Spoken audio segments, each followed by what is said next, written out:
Thank you for being here with us, Minister Tan. So my first question for you is, in your journey, how did you discover your vocation to serve others? Oh, thank you, Jim. First of all, let me thank Lawrence for inviting me here.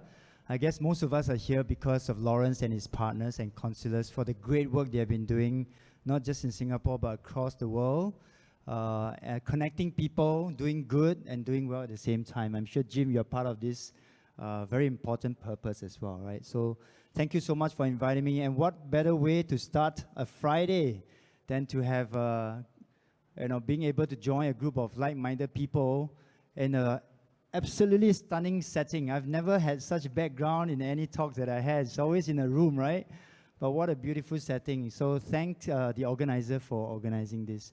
Well, I think this is an interesting topic. And Jim, I really enjoyed what you said in your speech about why is vocation important, why is a cause important, and how do we discover them.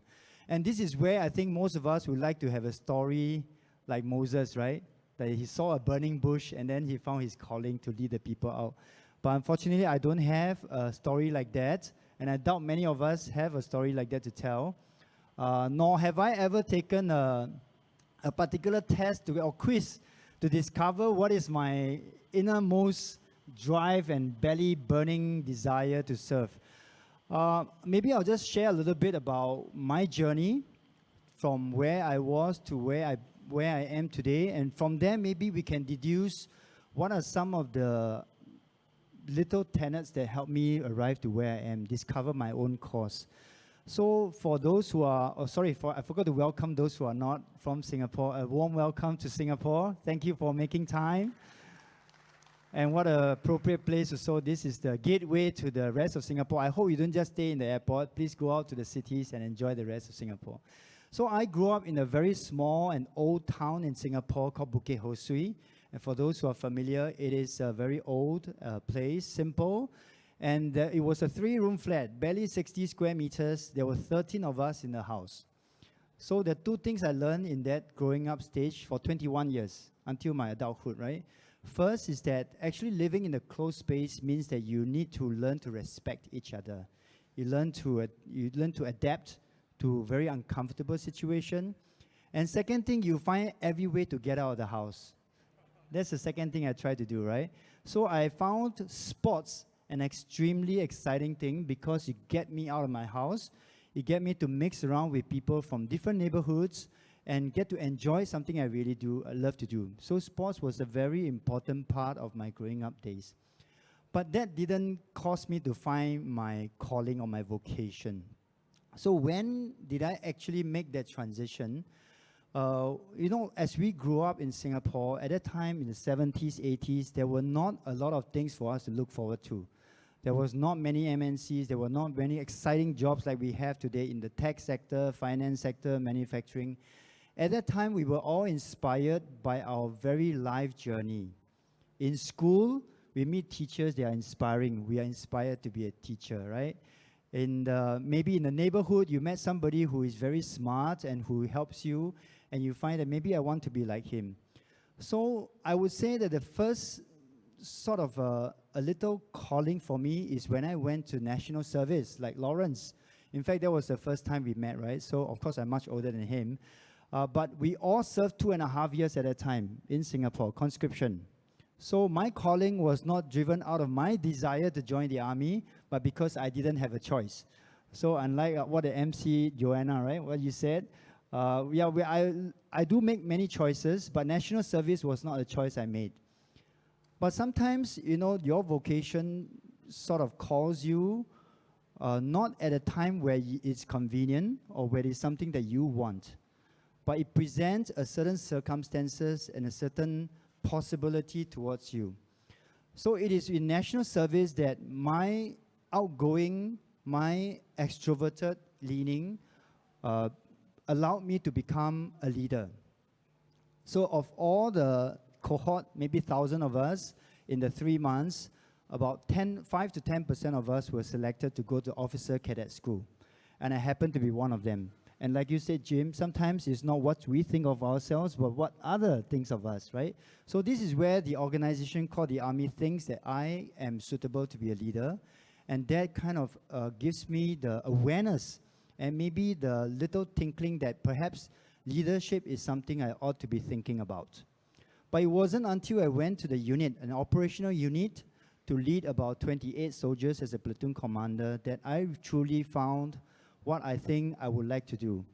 Prior to that, I always wanted to be a teacher because I was very inspired by my teachers in my secondary school, Queenstown Technical School, right?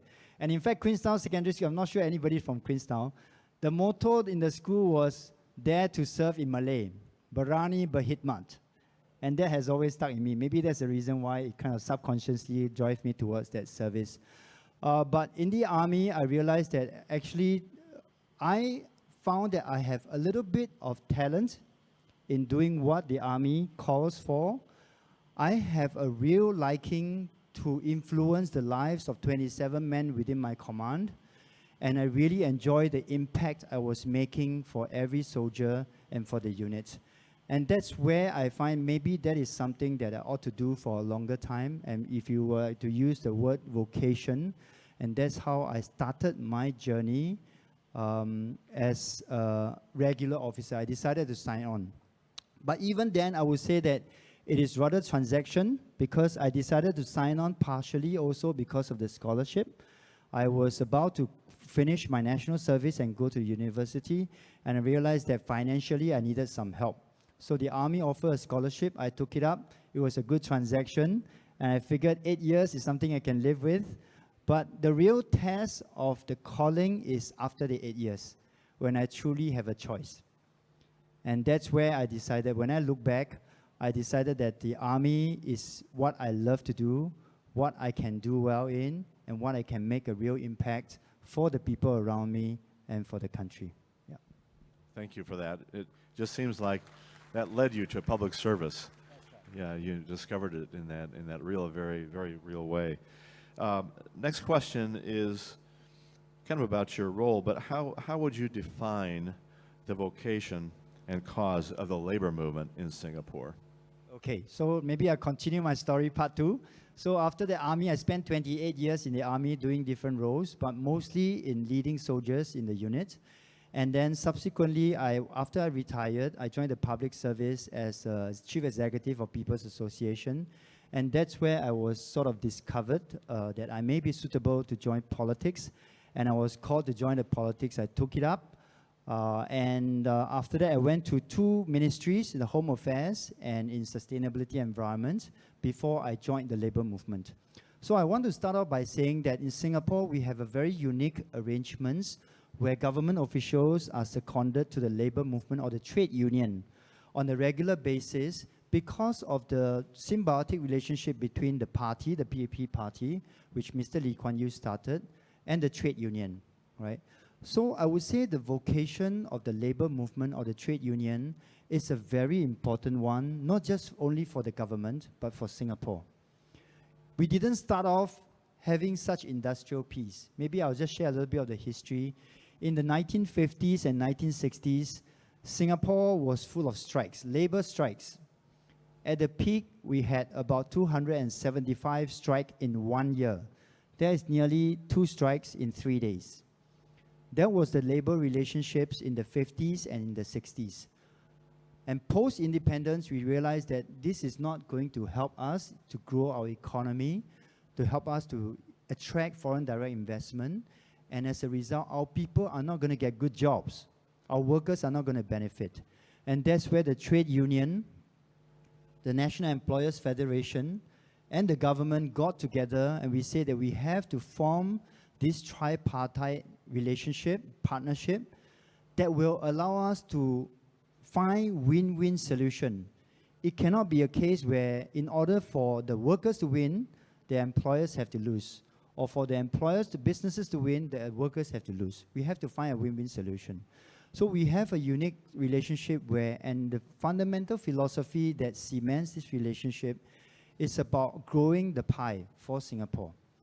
So instead of each constituent, each party working very hard to fight over a small pie, we decided we should work together to grow a bigger pie so we all share in it. So having joined the labor movement, my own reflection is that our mission is to make sure that we allow every worker to earn a better wage and to live a better life. And when I joined politics, and I like what Jim said about writing down your cause. I have never written down my cause until I joined politics. Because you have a Facebook page, you got to write something, right? So I decided that I need to seriously sit down and think, what is my mission statement? What is my cause? And to today, I live by this, and I reflected over my life. Actually, this has been the cause that has been driven me, has been in my belly to drive me to do more. And the statement says that there is no greater purpose than to improve the lives of people around us. And that has always been my purpose, my cause, my vocation, and that continued to be my vocation. So when I was asked to join the labor movement, I felt that it kind of aligns with my own personal cause.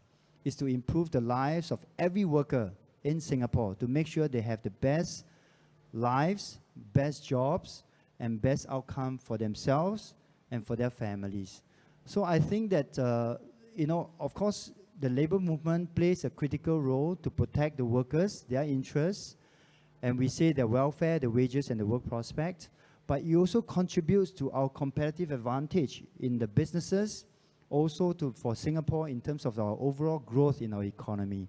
So I would say that the tripartite formula that we have developed under Lee Kuan Yew and now with every successive government has been a competitive advantage, and I'm doing my very best to protect this and to make sure that we do better in this cause.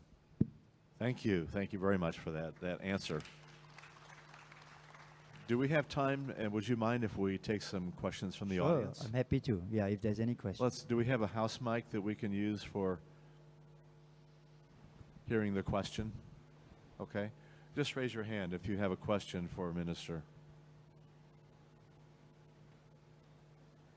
Otherwise, I'll have to go to part 2 of my questions. Yes. Okay, we have a question from the front here.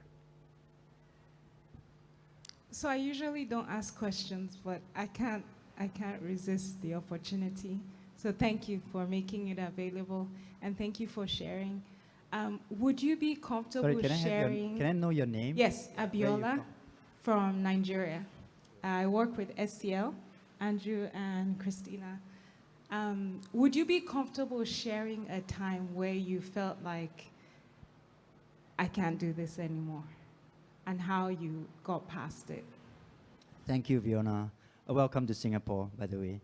Yeah, absolutely. I think maybe because I spent a lot more time in the armed forces, almost 30 years, there were many occasions where I thought about leaving the armed forces after my contractual obligations.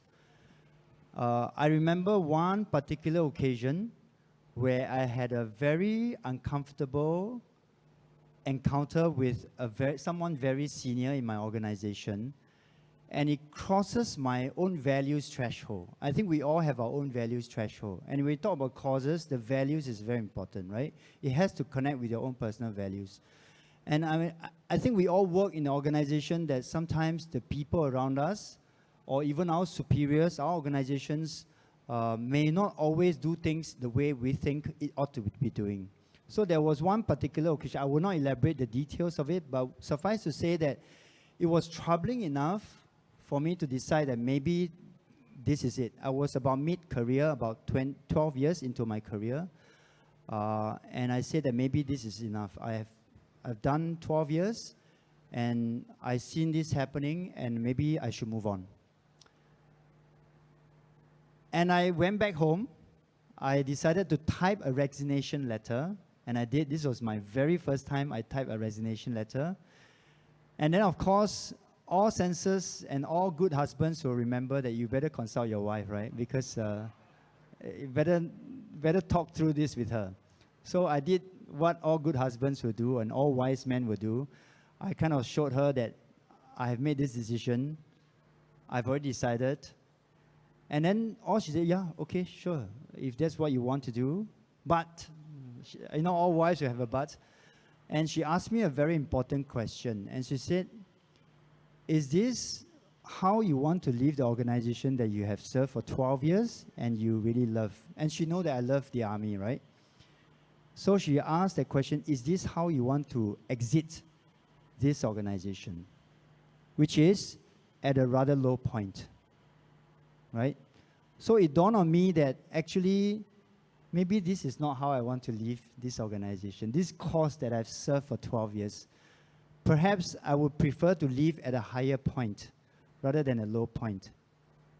And then I struggled for a few days. I talked to a few more people, and I decided that, what does this speak of me if I cannot deal with any disagreements or anything that don't go my way in the army, even things that I don't like or I cannot agree with?